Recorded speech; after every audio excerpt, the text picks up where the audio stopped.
Let's jump right into part 9 of our ICD-10-CM Chapter 15 Explainer series. Today, we're locking down the strict compliance mandates for coding conditions during the puerperium. So, you know the drill with pregnancy and delivery, but what happens after the baby is actually born?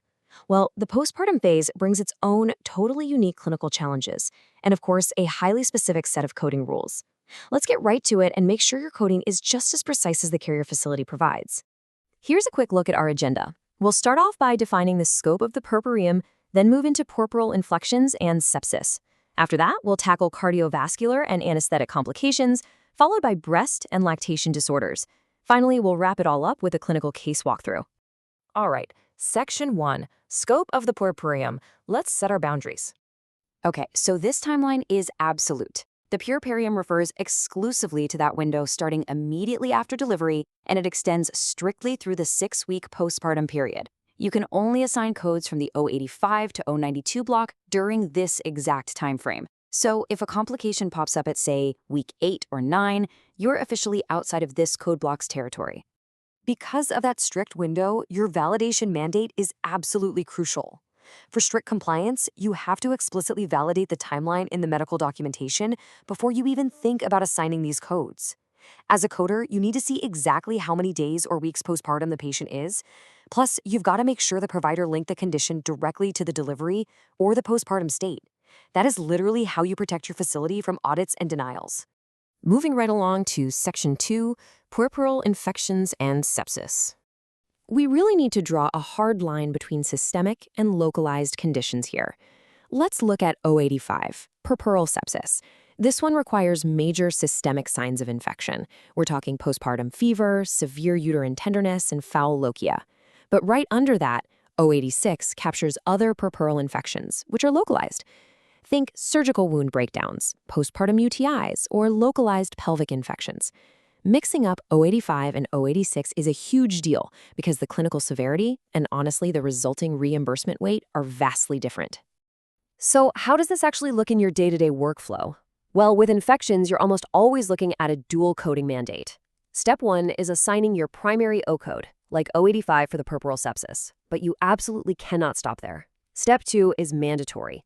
You have to assign a secondary code, typically a B code, to pinpoint the exact organism. So if blood cultures show E. coli, you must append B96.20. Missing that secondary code, it's a glaring error, and it's going to lead to immediate claim rejections for sure. All right, Section 3, cardiovascular and anesthetic complications. Mapping out these massive systemic shifts is so much easier when we chunk codes O87 through O90 into precise categories. O87 captures venous and embolic conditions, like a postpartum DVT. O88 is strictly for severe obstetric embolisms, things like amniotic fluid or air embolisms. O89 covers anesthesia complications, which is super common if your facility utilizes epidurals. And then O90 is kind of your catch-all for other major complications, like peripartum cardiomyopathy or perineal wound breakdowns. To make this even easier, let's anchor these to some specific clinical snapshots you might actually see in a chart. If the provider notes a severe post-spinal headache that gets worse when the patient sits upright, you should instantly think of O89. Patient diagnosed with heart failure right after delivery, that points straight to O90 for peripartum cardiomyopathy. Connecting the clinical reality to the category just makes navigating the codebook a breeze. Let's hit Section 4, breast and lactation disorders. Just like we separated systemic sepsis from localized infections earlier, you have to read the provider notes really carefully here to distinguish between infectious and non-infectious lactation issues. Code O91 is reserved for infectious conditions, like mastitis or a postpartum breast abscess. On the flip side, O92 handles non-infectious mechanical lactation issues. This includes cracked nipples, suppressed lactation, or galactorrhea. A good rule of thumb: scan the chart for words like infection, fever, or abscess so you know for sure you belong in O91 instead of O92. Okay, Section 5, clinical case walkthrough. Let's put this all together. Imagine this exact scenario lands right on your desk. A patient comes in 5 days postpartum following a normal vaginal delivery. She's got 102-degree fever, severe uterine tenderness, foul lochia, and tachycardia. And lab results just confirmed an E. coli infection in her blood cultures. Think about the categories we just covered. What is the strictly compliant pathway for coding this encounter? All right, let's break it down and extract our clues. First up, the timeline. She is 5 days postpartum, which firmly validates she is inside our 6-week Puerperium window. We are definitely in the O85 to O92 block. Next, check out those systemic signs. High fever, uterine tenderness, foul lotia, elevated heart rate. Those are severe systemic indicators pointing directly to puerperal sepsis, not just some minor localized issue.